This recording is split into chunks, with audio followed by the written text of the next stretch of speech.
Olá, minhas amigas, meus amigos, que a paz de Jesus nos envolva e nos inspire sempre. É com muita alegria, com muita satisfação que nós estamos uma vez mais aqui entre os amigos da Casa da Paz, a convite da querida Maria Emília, dessa vez comemorando o 6º aniversário, e é para mim uma honra, uma satisfação muito grande, porque cada aniversário de uma casa espírita é um aniversário do bem, é um aniversário de um ponto de luz na Terra. Poder fazer parte de alguma forma, apesar da distância, é sempre motivo de muita alegria, de muita felicidade.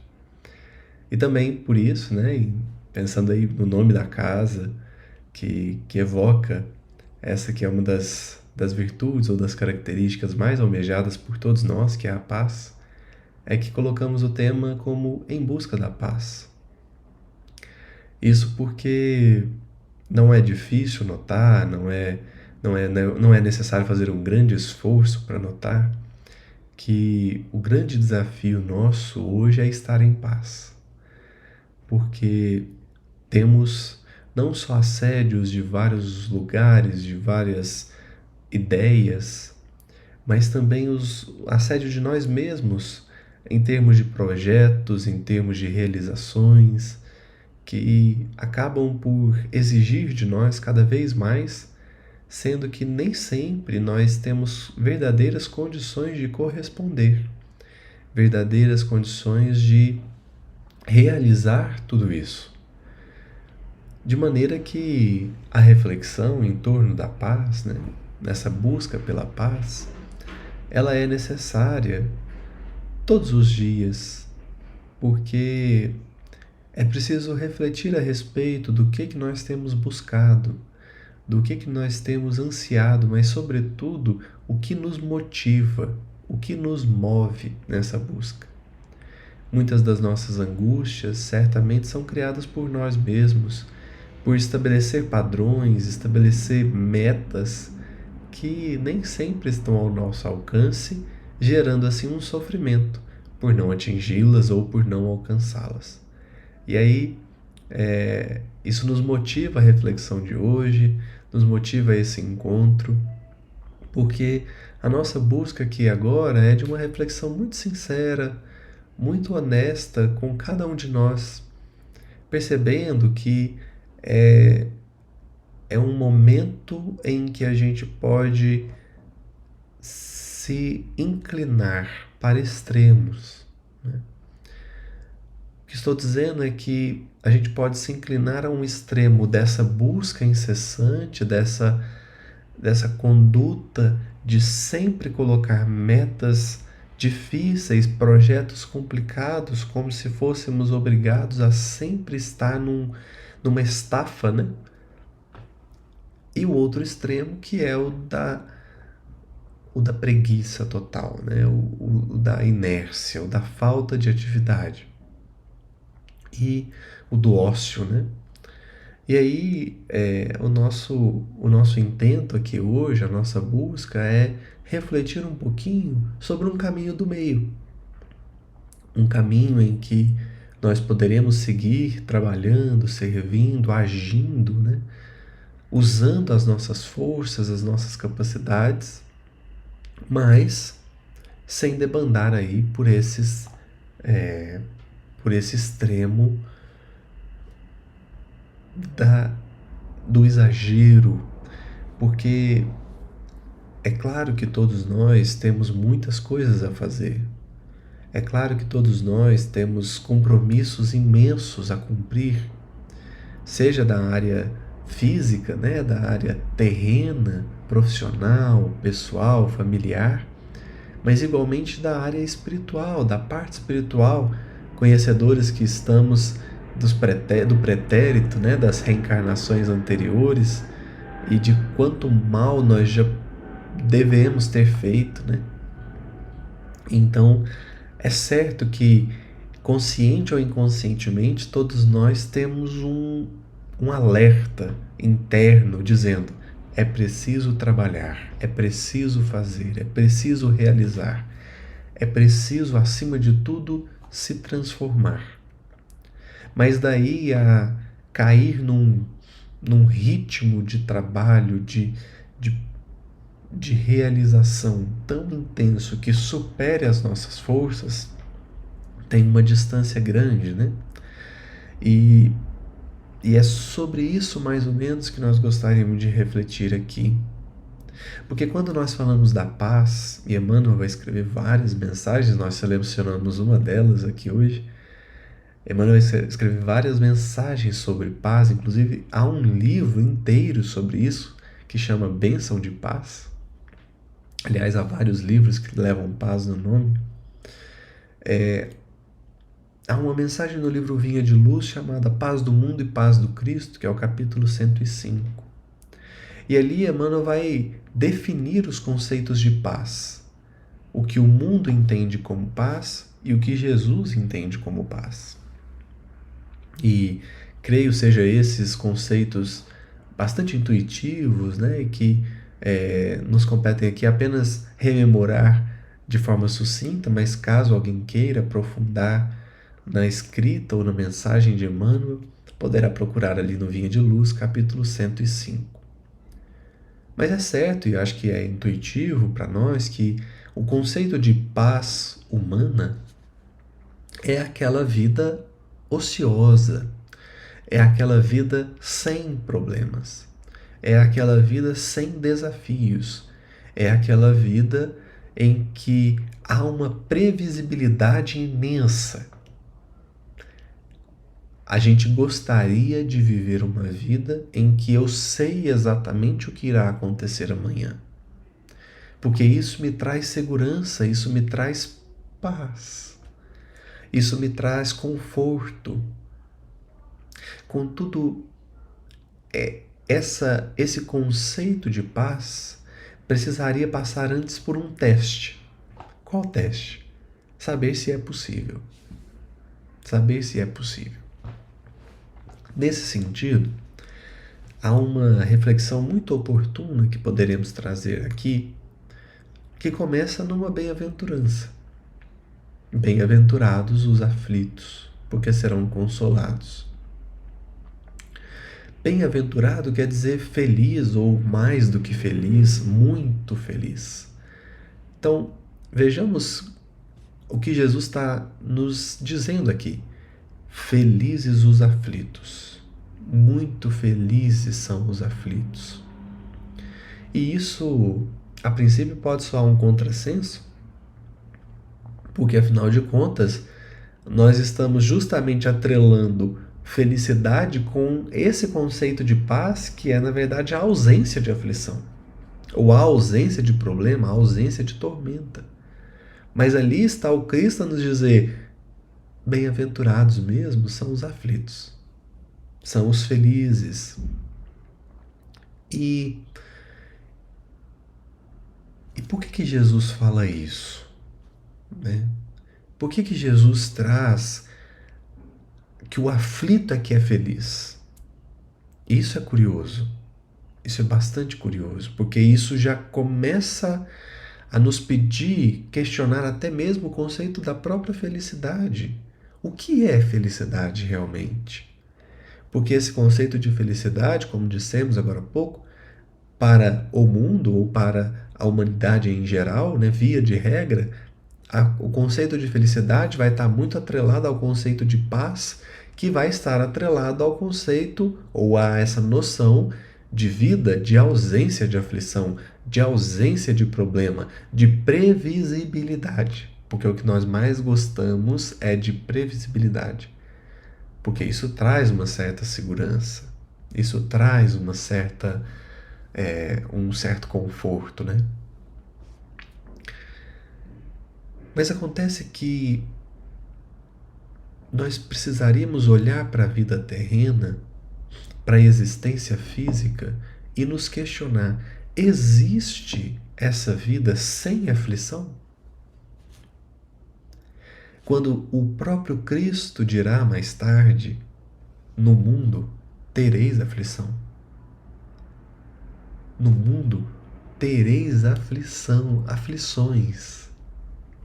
Vocês vão ter problemas, vão ter desafios. Ou seja, a dúvida não é essa. A dúvida não é vou ter aflição ou não vou ter. Essa não é a dúvida. A dúvida é eu vou ter aflição, mas como é que eu vou lidar com ela? Como que eu vou lidar com ela? E, portanto, somos convidados a raciocinar não com um olhar pessimista de quem acha que vai sofrer eternamente, mas com o olhar de um otimismo perante as dores, perante as aflições, perante os problemas e desafios, para que a gente esteja certo de que quando esse desafio chegar, ele não significa punição de Deus, ele não significa abandono de Deus, ele simplesmente significa que nós estamos encarnados, passando pelas vicissitudes da encarnação, passando pelas aflições da vida. Isso é mais do que natural. Nós diríamos, segundo o Espiritismo, é necessário. É necessário porque todos nós precisamos desses desafios para crescer, para aprimorar, para aperfeiçoar. E, portanto, se não há vida sem aflição, o que é que existe então? E aí, novamente, nosso benfeitor Emmanuel escreverá uma mensagem chamada Desespero. E ele vai definir o desespero como a sobretaxa de aflição que a pessoa pode causar sobre ela mesma, de modo que nós compreendemos que há dois modos de viver a vida. Existe o aflito e existe o desesperado. Aflito significa é aquele que passa pelas aflições que Deus dá. E a grande felicidade de passar pelas aflições que Deus dá sem se tornar um desesperado é porque esse carrega apenas o fardo que deve carregar. O desesperado carrega o fardo que ele deve carregar, mais o fardo que ele mesmo adiciona sobre os próprios ombros. E isso representa a infelicidade. Porque o desespero, filho do orgulho, e é por isso que bem-aventurados os pobres em espírito vêm antes dos aflitos, né? O desespero é filho do orgulho. Então, se você não tiver humildade, perante a aflição você se torna um desesperado. E Jesus não disse bem-aventurados os desesperados, bem-aventurados os aflitos, porque carregam apenas as aflições que precisam carregar. Então, o desespero é filho do orgulho, e junto com o desespero nasce a angústia, nasce o medo, porque são características de quem não consegue manter a fé, manter a força perante a dificuldade, porque acredita que aquela dificuldade é insuperável. E é exatamente por isso que o conceito de paz no mundo é um conceito ilusório. Porque essa vida sem problemas, quando nós esperamos uma vida sem aflições, na verdade nós estamos esperando uma vida aos nossos moldes, aos nossos gostos. Uma vida que esteja sob a minha visão plena. E isso é, mais uma vez, ideia do nosso orgulho. Um orgulho que quer dominar, que quer abarcar todas as possibilidades dentro do seu estreito campo de visão. E aí esse conceito de mundo, ele não se prova, ele não se consolida, porque a vida, a existência física não está no nosso controle, ou pelo menos no nosso controle consciente, como nós gostaríamos que estivesse. Razão pela qual previsibilidade, conhecimento total das coisas, isso não se aplica. E eu diria, nem pode se aplicar. Porque faz parte do nosso crescimento saber lidar com coisas inesperadas. Por quê? Porque aí nós seremos testados na nossa reação. aí nós seremos testados na maneira como nós reagimos perante o inesperado, perante as dificuldades que chegam. E aí é que Emmanuel, então, vai definir o conceito de paz do Cristo, que é uma paz que, apesar dos problemas, consegue enxergar Deus em tudo, consegue enxergar a ação divina, consegue enxergar a proteção, consegue enxergar o amparo, para que não venha a entregar os pontos, né? Mas segue confiante, segue servindo, segue agindo no bem, certo de que Deus, que me amparou até ontem, me amparará hoje também. O desafio que chegou é um desafio do qual eu necessito, por alguma razão, ainda que eu não compreenda. E aí, a paz do Cristo é uma paz que está para além das circunstâncias. Porque este é também um ensino do Cristo. As circunstâncias não podem determinar o que você sente. É o que você sente que vai determinar como você lida com as circunstâncias. Mas nós não poderemos estar como que controlados por essas situações. Estar em paz significa estou confiante de que está tudo certo, Deus está me amparando de todas as maneiras para que eu passe apenas por aquilo que eu tenha que passar.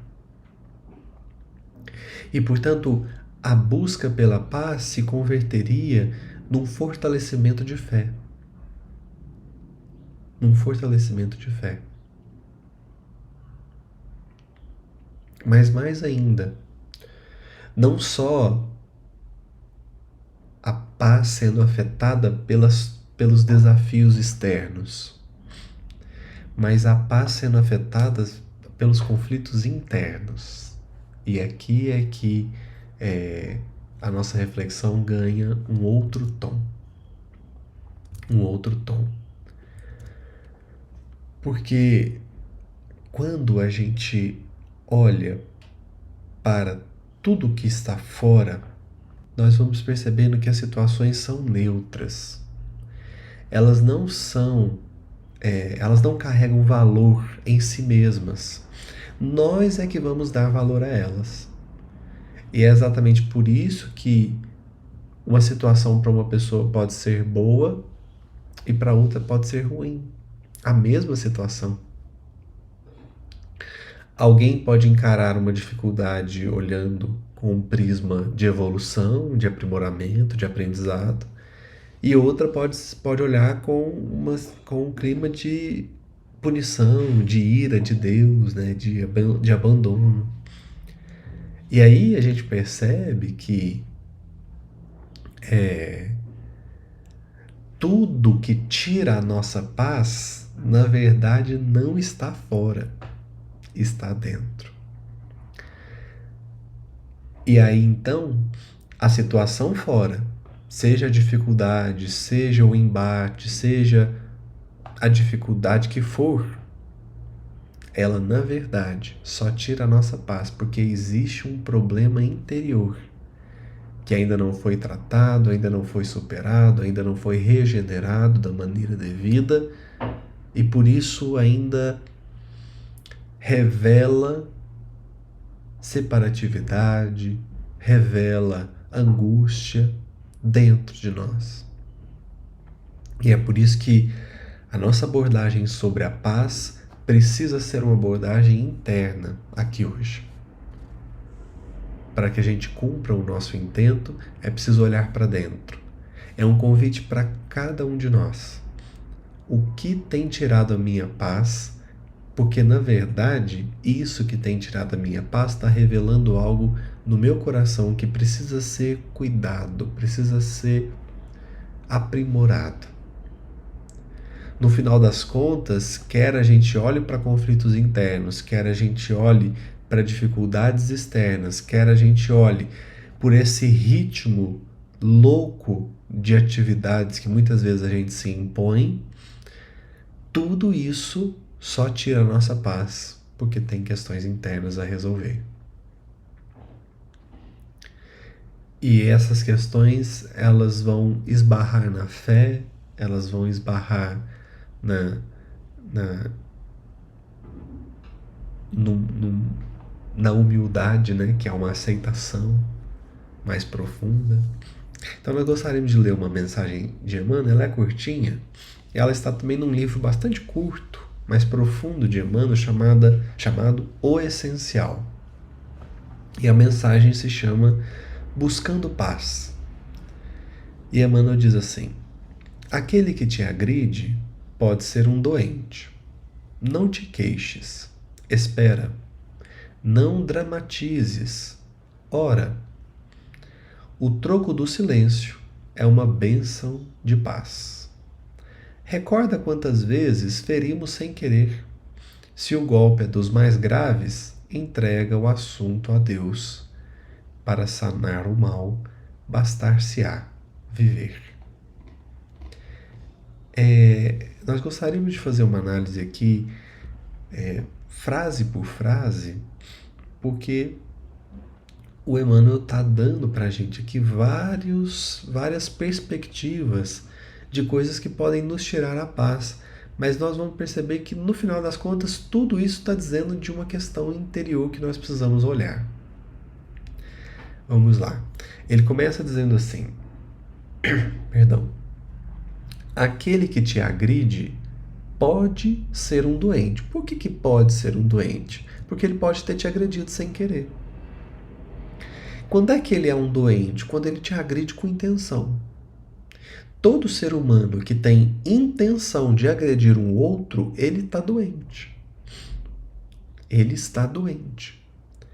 E aquela doença está consumindo ele a tal ponto que ele está conseguindo desvirtuar todo o código genético espiritual dele. Pensemos, se somos filhos de Deus e carregamos os genes da divindade, como o próprio Emmanuel vai dizer no Fonte Viva, como é que a gente pode agredir alguém? Como é que um filho de Deus pode se voltar contra outro filho de Deus que, em essência, é seu irmão? Só há uma possibilidade para isso acontecer. O agressor tem que estar doente, adoecido na sua essência, comprometido no seu interior. Porque se ele tivesse bem de verdade, ele não causava o mal. Ele não agrediria. E aí é claro que o Emmanuel vai fazer a mesma coisa aqui, né? Nós precisamos aqui colocar o outro lado, que é quando eu agrido alguém. Quando eu agrido alguém, eu também estou revelando que estou adoecido. Eu não posso estar bem, porque quando eu estou bem de verdade, quando eu estou pleno na minha essência de filho de Deus, não tem como eu agredir alguém. Como diz o Chico para Arnaldo, né? Eu vou preferir ser agredido do que agredir. Então, veja como que o Emmanuel está tratando o tema aqui, porque aquele que te agride pode ser um doente. E aí percebamos que ou ele é um doente e precisa mais da minha compaixão do que da minha ira, ou ele é um desatento e precisa mais da minha compaixão do que da minha ira. Não há razões que possam justificar plenamente a vingança, a retribuição da agressão. Porque aí o que Emmanuel vai nos convidar a perceber nas próximas duas frases é que quando eu desejo vingar, eu estou perdendo paz interior. Porque, na verdade, eu só desejo vingar quando eu também estou com alguma questão interna por resolver. Quando falta alguma coisa no meu mundo interior. Por isso que olha, ele vai dizer: não te queixes, espera. Por que espera? Porque vamos dizer assim, vamos pegar o caso em que a pessoa não é um doente, mas ela está num dia difícil. E aí a pessoa vai te falar alguma coisa num tom ruim ou te agride verbalmente. E aí você não reclama, você espera. Dali a pouco alguém chega e fala assim: nossa, você sabe o que aconteceu com fulano? Aconteceu isso, isso, isso, isso. Ele tá muito mal. Você fala: ah, entendi. Entendi por que ele tá agressivo, entendi por que ele tá. Ele perdeu a medida. É uma desatenção. Ou como Kardec vai dizer na Viagem Espírita de 1862, é uma cabeça ruim. E ele vai dizer lá, né? A cabeça ruim e o bom coração podem conviver. Às vezes a pessoa tem um bom coração, mas a cabeça dela, naquele dia, naquele momento, estava cheia de coisas. Então, ela me agrediu, eu espero, e dali a pouco eu descubro que ela só não está vivendo um bom momento. E aí, a gente pode ir para um outro lado, que é uma pessoa adoecida, é um espírito que está com dificuldades muito intensas no mundo interior, e aí eu espero porque não me cabe a justiça. A justiça pertence a Deus. É o que está na carta de Tiago, é o que está nas cartas de João, é o que está no Evangelho, nos Evangelhos, é o que está em todos os lugares da doutrina espírita. A justiça é de Deus. Eu espero para que Deus decida o que é que aquela pessoa precisa passar. Não sou eu que vou me vingar com as minhas próprias mãos dela.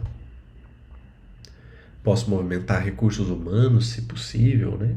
Dentro ali do que a justiça humana prevê, mas compreendendo que qualquer resultado que venha, não da minha ação direta, mas daquilo que me é lícito recorrer, será da vontade de Deus. Então, não te queixes, espera. Espera porque também pode ser que dali a pouco você entenda por que isso aconteceu. Então a queixa, ela é um movimento ansioso de quem quer reclamar sem compreender. Então, Emmanuel está nos chamando a atenção aqui. Espera. Não se desestabilize por isso. Tente não se desestabilizar. Espera um pouco mais. E aí, não dramatizes. Ora. Ora pedindo força, ora pedindo resignação, ora pedindo fé. Ora. Orar. Porque a nossa paz, ela vem nem sempre de nós mesmos, mas ela vem sobretudo do relacionamento que a gente estabelece com Deus e com os espíritos que verdadeiramente amam.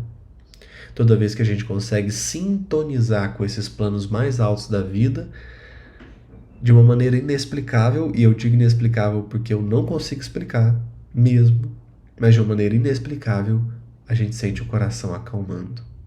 A situação não mudou. O que fizeram conosco não mudou, mas a maneira como a gente consegue sentir perante aquilo que fizeram conosco, isso muda através da oração. Então, é um convite que o benfeitor está fazendo. Antes de procurar o revide, antes de procurar a vingança, antes de procurar a agressão, ora. E não dramatizes, não se faça a vítima. Por quê? Não só porque não existe vítima, mas porque a posição de vítima não soluciona nada. Tudo bem, sou vítima, e agora? E agora? Em que isso acrescenta? Em que isso muda? Então não dramatizes. Ora. E aí prossegue o benfeitor. O troco do silêncio é uma bênção de paz. O que você recebe de volta quando você silencia? é uma bênção de paz.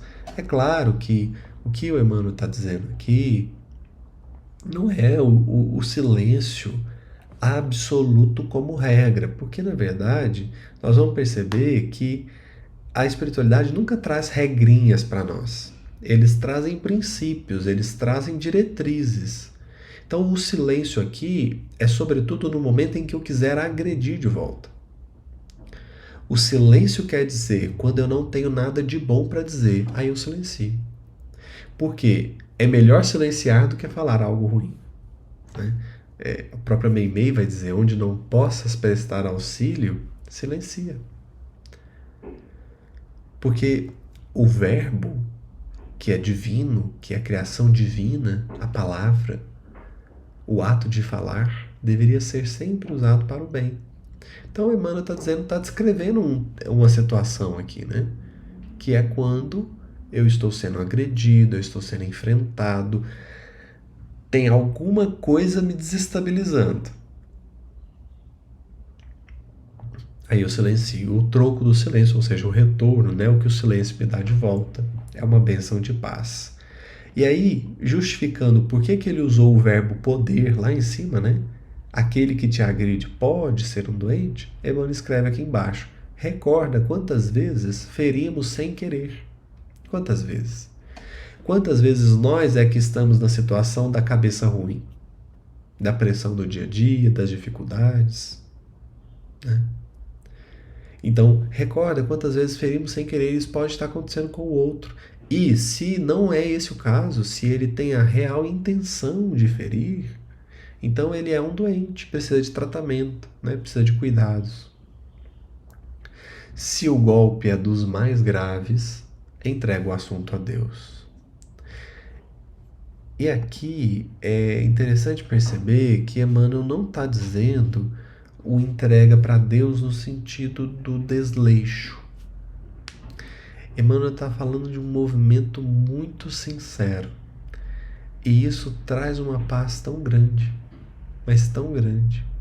Acerena o coração de uma maneira tão intensa, que é quando você confia que o Criador conduzirá da maneira mais justa possível, da maneira mais necessária, reconhecendo que eu, enquanto criatura, não tenho verdadeira condição de fazer, porque eu estou ferido no meu sentimento, né?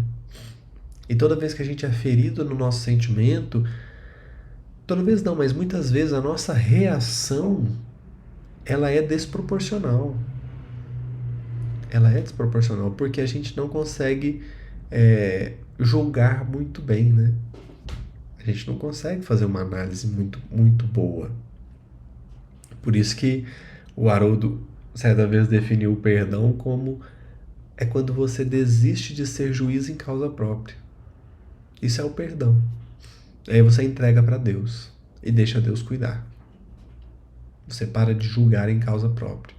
Porque toda vez que eu julgo em causa própria, eu perco a medida. Eu perco a medida. É muito fácil de perder a medida, né? Melhor dizendo. E aí, a frase final, que creio seja uma das mais impactantes aqui, apesar da simplicidade: para sanar o mal, bastar-se-á viver. E aqui creio que há dois pontos principais a serem tratados, né? O primeiro quer dizer, para sanar o mal, não precisa da vingança. Para sanar o mal, não precisa do revide. Para sanar o mal, não precisa da justiça com as próprias mãos. Para sanar o mal, basta viver. Basta viver. E o mal vai ser sanado, o mal vai ser curado, o mal vai ser regenerado, transformado, convertido, né? Então perceba que a luta que nós estamos travando contra o mal não é o da arma em punho para agredir o mal como o mal nos agride, mas é o do amor acima de tudo, para que o mal seja convertido em bem. Então, a luta do bem contra o mal não é uma luta com as mesmas armas que o mal usa. Não, é a luta com as armas que o bem usa.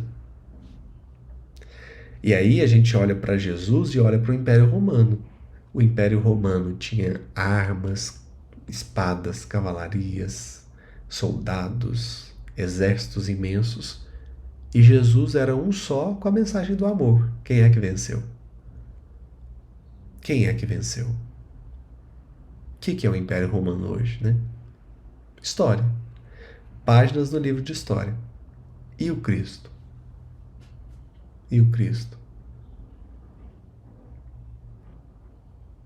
Então, para sanar o mal, basta viver. Não precisa de nada mais.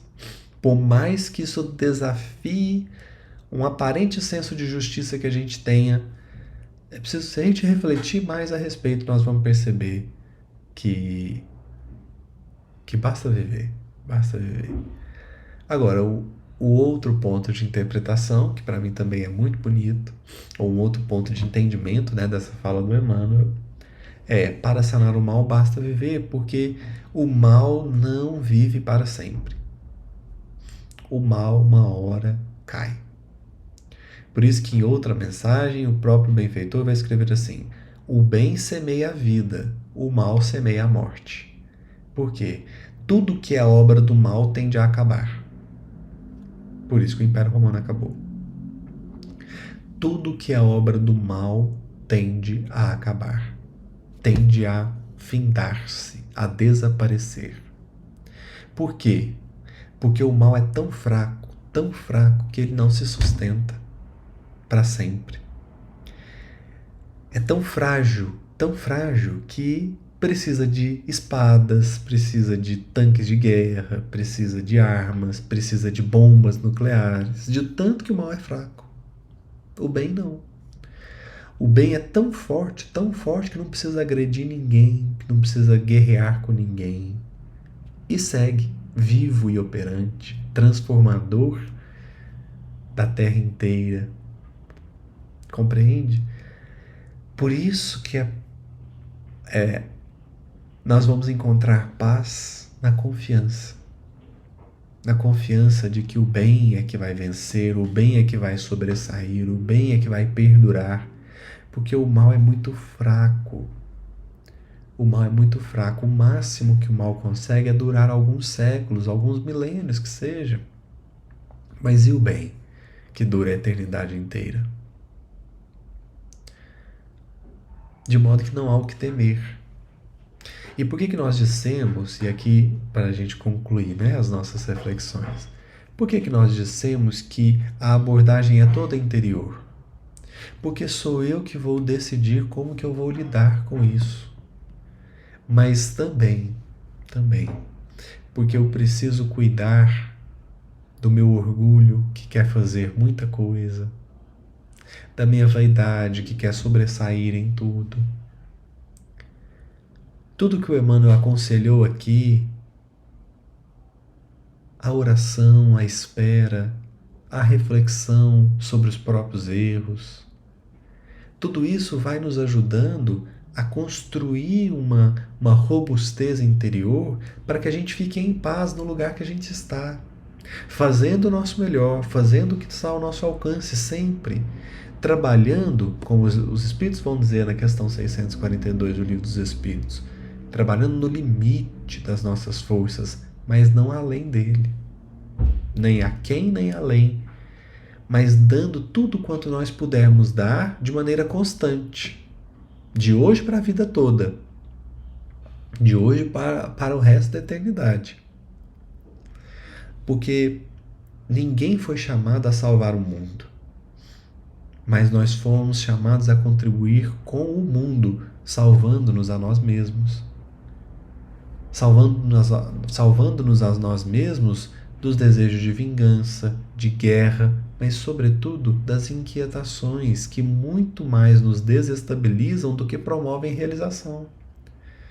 A pessoa que fica inquieta, sempre querendo fazer muito, sempre querendo sobressair, ela acaba por não conseguir realizar, porque parte da energia dela é gasta nessa inquietação. Parte da energia dela é gasta nessa tormenta interior. Então pacifica o próprio coração e perceba que o pouco feito por muito tempo vira muito. E aí nós vamos encontrando paz. Nós vamos encontrando serenidade. Nós vamos suavizando o nosso coração para que cada dia mais a gente possa espalhar paz. Não porque atingiremos pureza e perfeição, mas porque transmitiremos a nós mesmos e aos que estão à nossa volta um profundo sentimento de confiança. Deus me pôs onde eu preciso estar. Eu estou com as pessoas que eu preciso estar. Eu estou fazendo o que eu preciso fazer. Eu estou cumprindo com o meu dever. E aí seguimos em paz. Perante as aflições, perante as alegrias, perante as dificuldades, perante as realizações, seguimos em paz. Uma paz inabalável, uma paz forte, porque já reconheceu que a força vem de dentro, não mais de fora, não sinto mais segundo o que fazem comigo, mas sim a partir de uma decisão que eu mesmo tomei. Sigamos, portanto, meus amigos, em paz. Sigamos confiantes em Deus, em Jesus. Sigamos certos de que nós todos já estamos no lugar em que precisamos estar. E se não realizamos o que precisamos realizar, é porque ficamos muito inquietos. É porque ficamos buscando coisas que, na verdade, ou não são para nós, ou não são para nós agora. O que é para nós agora está colocado à nossa frente. Basta, portanto, viver. É preciso viver, é preciso experimentar a vida, a fim de que a gente possa realmente cumprir com os propósitos do alto. Que Jesus lhes fortaleça, lhes inspire e lhes conduza sempre. Que essa instituição, que agora faz 6 anos, possa fazer muito mais, aliviando corações, levando consolo, conforto e conhecimento. A cada trabalhador, a cada frequentador, o nosso abraço fraterno e a nossa oração a Jesus para que sigam firmes na tarefa.